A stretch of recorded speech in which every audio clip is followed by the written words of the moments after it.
ഇന്ന് നമുക്ക് സ്വാദിഷ്ടമായ തേങ്ങ അരച്ച കൊഞ്ച് കറി ഉണ്ടാക്കാം. ആദ്യമായിട്ടാണ് ഈ ബ്ലോഗ് കാണുന്നുണ്ടെങ്കിൽ എല്ലാവരും ബെല്ലൈക്കൺ ഞെക്കി സബ്സ്ക്രൈബ് ചെയ്യണം. സ്റ്റവ് കത്തിച്ച് നമുക്ക് ചട്ടി എടുത്ത് വെക്കാം.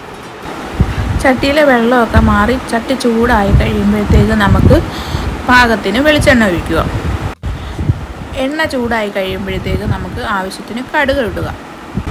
കടുക് ആ ചൂടെണ്ണയിൽ ഇങ്ങനെ പൊട്ടിത്തെറിക്കുന്നു. സൗണ്ട് കേൾക്കാൻ നല്ല രസമല്ലേ? എണ്ണയിൽ കിടന്ന് കടുക് പൊട്ടിത്തെറിക്കുന്നത്. അതിലേക്ക് നമുക്ക് ആവശ്യത്തിന് കറിവേപ്പിലയും വറ്റൽമുളകും കൂടെ ഇടുക. അതിലേക്ക് നമ്മൾ അരിഞ്ഞു വെച്ച സവാള ആ എണ്ണയിലേക്ക് ഇടുന്നു. ആ എണ്ണയിൽ കിടന്ന് സവാള നല്ലതുപോലെ വഴറ്റിയെടുക്കുക. അതിലേക്ക് ആവശ്യത്തിന് ഉപ്പും ചേർക്കുക.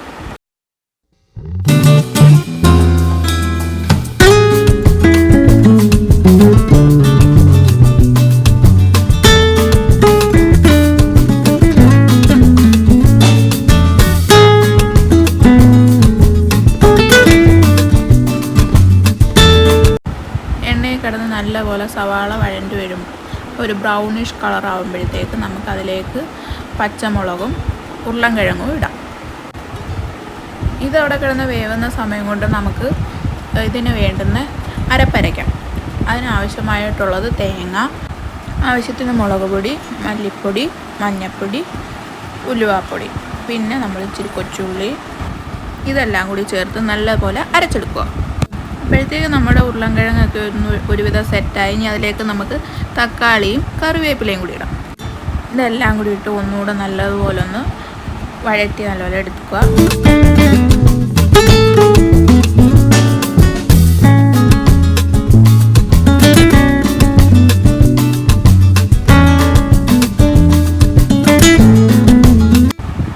അങ്ങനെ നമ്മുടെ ഉരുളൻകിഴങ്ങും തക്കാളിയൊക്കെ നല്ലപോലെ വെന്തുടങ്ങി. അതിലേക്ക് നമുക്ക് കഴുകി വെച്ച് വൃത്തിയാക്കിയിരിക്കുന്ന കൊഞ്ചൂടെ ചേർക്കുക. കൊഞ്ചൂടെ ചേർത്ത് നല്ലതുപോലെ ഇളക്കി കൊടുക്കുക.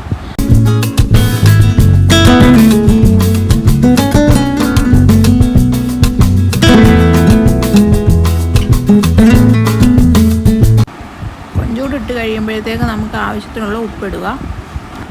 എന്നിട്ട് അടുക്കി പിടിക്കാതെ നല്ലതുപോലെ ഇളക്കി കൊടുക്കുക.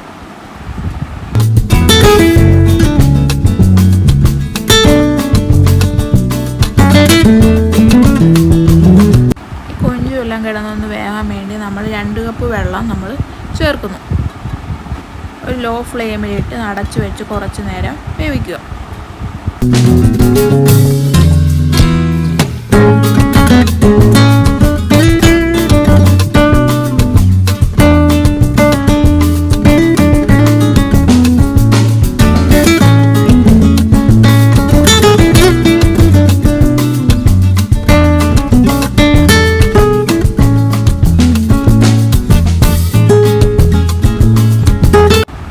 കണ്ടില്ലേ നമ്മുടെ കൊഞ്ച് കിടന്ന് തിളയ്ക്കുന്നത്?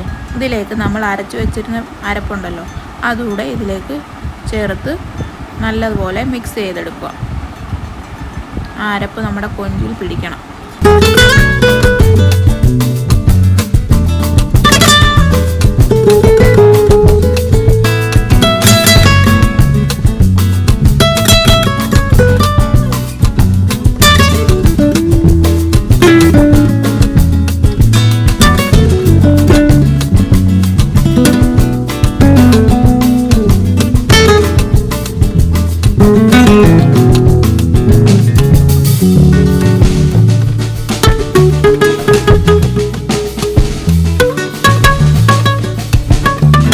ഇതിനകത്തേക്ക് നമുക്ക് എരി വേണ്ടുന്നവർക്ക് കുറച്ച് കുരുമുളക് പൊടി കൂടി ചേർത്ത് കഴിഞ്ഞാൽ ടേസ്റ്റിന് നല്ലൊരു വ്യത്യാസം കിട്ടും.